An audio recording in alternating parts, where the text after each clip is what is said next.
ऐसी बारिश में क्या आप घुटने तक पानी भर जाना ठीक है? सब लोग चलते हैं बाहर और एंड में वही रह गई थी बताओ। जान से। और साथ में मैं बोलूंगी कि ये प्रेस कॉन्फ्रेंस की सरकार है। हाय हेलो नमस्कार, स्वागत है आपका द जेंजी कनेक्ट शो में। हम हैं आपकी 3 जेंजी देविया। मेरा नाम है प्राची, मेरा नाम है पूर्वा, मेरा नाम है अनुष्का।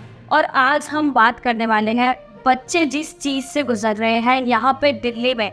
लापरवाह सरकार, भ्रष्टाचारी सरकार, उनकी वजह से 3 मासूम बच्चों की जान चली गई थी राजेंद्र नगर में।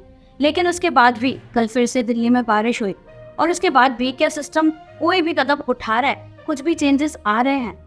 आपको क्या लगता है? यार कल बारिश तो हुई और जब मैं ऑफिस से घर जा रही थी इतनी बुरी हालत थी, इतनी ज़्यादा बुरी। मतलब 3 घंटे की बारिश हुई है, बहुत तेज थी बारिश, मानती हूँ, लेकिन इतनी सी बारिश, मतलब ऐसी बारिश में क्या आप घुटने तक पानी भर जाना ठीक है? मैं लोगों को देख रही थी, कोई ऑटो मेट्रो स्टेशन जाने के लिए रेडी नहीं था। लोग पानी में एकदम घुटने भर पानी में चले जा रहे हैं। सेम मेरा हाल भी यही था। मतलब 10 मिनट का यहाँ से अगर मेट्रो का डिस्टेंस से कवर करने में एक डेढ़ घंटा लग गया। और वो भी ऐसा नहीं था कि पैदल गए हैं, इंसान ऑटो से जाने के बाद 1-1.5 घंटा लग गया। इतना ट्रैफिक, लोग सड़कों पे लिटरली चल रहे थे। इतना बुरा हाल मैंने कभी एनकाउंटर नहीं किया। कल का एक्सपीरियंस मेरा बहुत ज्यादा बुरा और डरावना था। और ये भी डर लगता है ना कि पानी भर गया तो आपको कुछ दिख नहीं रहा है, नहीं दिखा है, खुले हुए हैं, क्या हो रहा है, चली जाती है। इसीलिए लोग पता है डिवाइडर से एकदम चिपक के चल रहे थे कि यार यहाँ पे कुछ नहीं है, यहाँ पे कुछ नहीं होगा। मैन होल्स हो गए तो कैसे यार, अगर बीच रास्ते में मैन होल खुला हुआ है, कहाँ चले जाएगा, किसको क्या पता चल रहा है। अगर आप ऑफिस में बारिश के वक्त अटके हो तो मतलब ऑफिस में ही रहो, बाहर नहीं जाएंगे हम, मतलब घर नहीं जाएंगे हम। एग्जैक्टली। और देखिए, हर किसी का ऑफिस, किसी का कैसे भी हो, कुछ भी हो, लेकिन एक घर की बात अलग होती है। हर इंसान एक बार थक मका के घर जाना चाहता रहता है। रुकना कैसे होगा? कोई सुविधाएं नहीं होती उस तरीके की। बट कल जो मैंने देखा, लोग लिटरली अपने सर में साइकिल उठा के लेके जा रहे थे यार। और एक डर ना बुरा हाल था कि अभी जो राजेंद्र नगर में इंसिडेंट हुआ, कहीं वैसे हम लोग बिना फंस जाए कि भाई इतना सा पानी भरा और उसमें भी। एग्जैक्टली। सोचो, राजेंद्र नगर में राउज कोचिंग इंस्टीट्यूट, जो कि इतना फेमस है ना यूपीएससी के लिए, वहाँ बच्चे लाइब्रेरी में बैठ के पढ़ रहे हैं और अचानक से उनको होता है कि इवैक्यूएट करो, ठीक है? और बच्चे दौड़ भाग के कर रहे हैं। वो मैंने कुछ इंटरव्यूज़ देखे, उसमें वो बता रहे हैं कि हमें नहीं समझ आ रहा था, पानी का फोर्स इतना ज़्यादा था कि हम नहीं देख पा रहे थे कि हमें कहाँ जाना है। और उसमें जो 3 बच्चे थे वो पीछे छूट गए और उनकी पानी डूब के जान चल। एक लड़की जो थी तानिया सोनी, उसने खुद ने बताया था कि हम एक मैन चेन बनाते हैं, सब लोग चलते हैं बाहर और एंड में वही रह गई थी। बताओ। जान से। This is not good. मेरे को ये नहीं समझ में आ रहा है कि यार गवर्नमेंट क्या कर रही है। एग्जैक्टली। आप ये देखो कि ये सब हुआ, उसके बाद एक तो आपने अभी जो बोला कि भ्रष्टाचार है और लापरवाह है, और साथ में मैं बोलूँगी कि ये प्रेस कॉन्फ्रेंस की सरकार है। कुछ हुआ नहीं कि ये सिर्फ प्रेस कॉन्फ्रेंस करने बैठ जाते हैं, ठीक है?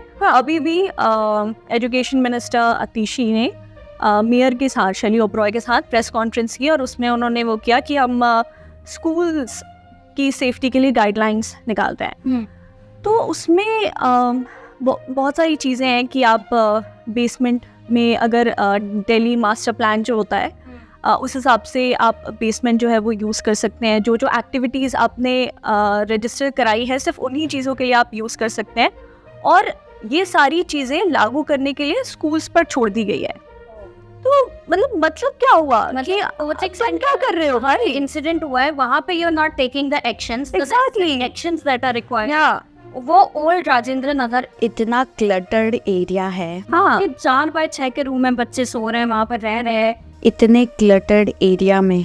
जगह पे तुम लोग भी पीजी में रहते हैं। एग्जैक्टली। पीजी में देखिए, मेरे को गुस्सा इस बात का आता है कि जो ओनर्स होते हैं पीजी के, जो हॉस्टल के भी ओनर्स होते हैं, वो बच्चों से, जब बच्चे आ रहे होते रहने के लिए, वो कितने सारे प्रोमिस करते हैं यार। वहाँ पे वो लोग ढंग का पीने का पानी नहीं दे पा रहे। पता है, पीने के पानी से स्मेल आ रही होती है, बच्चे कहाँ जाएंगे? मतलब चलो खाना कभी बच्चे बाहर से लेके खरीद के खा रहे हैं, और यार उनको पासवर्ड चाहिए होता है 15,000 20,000 25,000 और वो भी ऐसा नहीं है कि वो 1 BHK देके वो एक बेड का चार्ज उतना लगाते, उसके बाद उन्होंने अच्छी फैसिलिटी नहीं दे पा रहे। आप बस ये समझो इतना बुरा हाल है। ना पानी बिल्कुल, बट उनको रेंट एकदम टाइम पे चाहिए होता है, ना इधर ना उधर, रेंट एकदम टाइम पे चाहिए। And this is not good.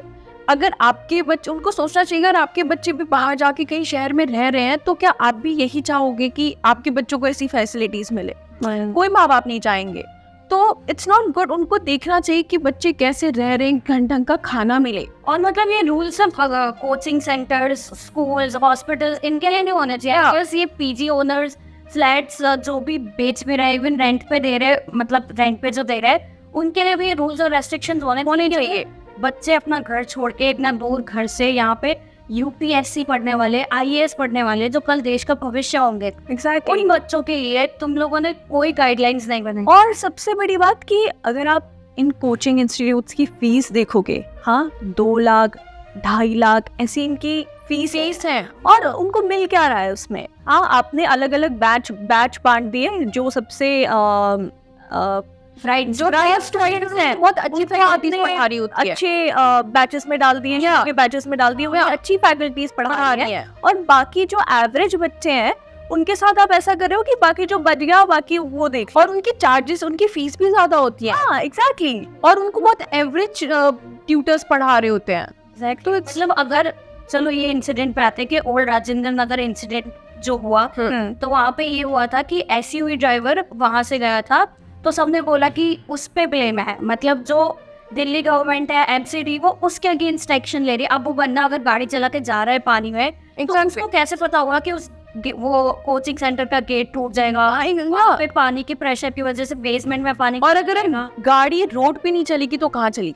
नहीं, वही तो अभी हाई कोर्ट ने एक पब्लिक इंटरेस्ट लिटिगेशन जो लगा था उसमें हाई कोर्ट ने यही तो बोला ना कि भाई एमसीडी वाले क्या कर रहे हैं। हाँ, आप अपने एसी ऑफिस से बाहर आइए, तब आपको रियलिटी पता चलेगी। आप ऑफिस में कंफर्ट जोन में बैठे हुए हैं तो ऐसे तो चीजें नहीं चलेंगी ना यार।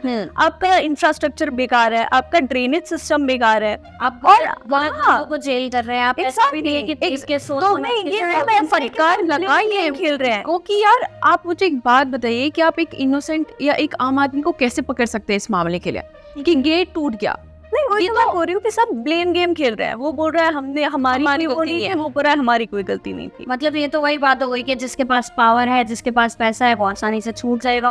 कोचिंग सेंटर्स के जो ओनर्स है उन पे तो नाम आएगा, बिल्डिंग कोऑर्डिनेटर्स है उन लोगों पे आएगा ही नहीं। But this is not good. अपनी जान बचाने के लिए बारिश में घर जा रहा है गाड़ी लेके, उसको जेल कर लो यार। तो आखिर में पॉइंट यही आके अटक रहा है कि भाई ये सरकार, स्पेशली दिल्ली की जो सरकार है, वो कर क्या रही है। एग्जैक्टली, मुझे लगता है देखो एमसीडी क्या कर रही है ना, कि आपको वही हाई कोर्ट ने यही चीज बोली है कि भाई तुम अपने एसी ऑफिस से बाहर निकलो तब तुम्हें रियलिटी समझ में आएगी। और तुम्हारे पास पैसे नहीं है इंफ्रास्ट्रक्चर और ड्रेनेज सिस्टम को ठीक करने के। क्यों पैसे नहीं है जब इतने सारे करोड़ बजट अगर सरकार दे रही है, वो पैसा कहाँ से? Exactly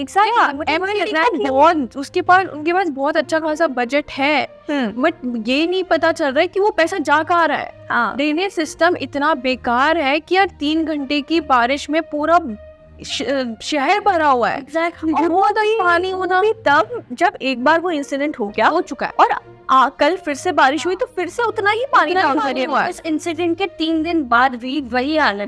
exactly. तो ये वो पैसा लगा कहाँ रहे हैं, क्या कर रहे हैं, कहाँ जा रहा है कि ड्रेनेज सिस्टम ठीक नहीं कर रहे हैं वो। और अगर बेसमेंट में भी परमिशन मिल कैसे रही है, मतलब बेसमेंट में तो आपको सिर्फ स्टोरेज की परमिशन है। तो व्हाट इज एमसीडी डूइंग? मतलब अगर तुम लोगों को क्या पैसा मिल रहा है कि तुम वहां जाके एक्शंस ना लो? बच्चे exactly, this is not good, this is not fair. क्या आम आदमी की जान इतनी सस्ती है कि तुम कुछ भी करोगे और कोई फर्क नहीं पड़ेगा? वो एक दिन सूखा होता है और अगले दिन बाढ़ आ जाती है और उसमें लोगों की मौत हो जाती है। तो आई डोंट नो व्हाट यार, ये दिल्ली वालों को तो फिर एक अलग कंसर्न बढ़ जाएगा कि यार बारिश हो रही, घर भागो जिससे पहले पानी भर जाए। ऐसे काम नहीं चल सकता ना यार, कितने लोग करेंगे। फिर तुम देश की राजधानी बदल लो अगर तुमसे तो ये सरकार मतलब संभल। और मुझे लगता है कि पॉपुलेशन का भी बहुत बड़ा रोल इसमें है। ठीक है, इतनी ज्यादा आबादी हो गई है कि लोगों को आप कंटेन नहीं कर पा रहे हो, है ना। तो जैसे भी आज की डेट में यूपीएससी करना है वो भाग के दिल्ली ही आते हैं। तो उनके रहने के लिए आई थिंक वो स्पेस का बहुत ज्यादा शॉर्टेज है। या उसके लिए भी कुछ रूल्स और रेगुलेशंस होने चाहिए। और अगर बेसमेंट में अगर स्टोरेज ही अलाउड है तो वहाँ पे आप 20 के बदले 40, 60, 100 बच्चों को बिठा रहे हो, वहाँ पे पढ़ा रहे हो। और कैसे बैठा रहे हो? परमिशन किसने दी आपको? बेसमेंट को क्लास बनाने के, लाइब्रेरी बनाने की आपको परमिशन दी किसने? मेन मुद्दा ये है यार। नहीं, बहुत सारी जगहों में ऐसा भी है कि उन्हें सरकार से परमिशन है। जैसे आई थिंक दृष्टि IAS जो है, इनकी कोई क्लास बेसमेंट में होती है और इनके पास वो है कि परमिशन है कि आप बेसमेंट में क्लास ले सकते हैं। So this is so wrong. I mean तुम पैसे खा के लोगों की लाइफ के साथ मत खेलो यार एटलीस्ट।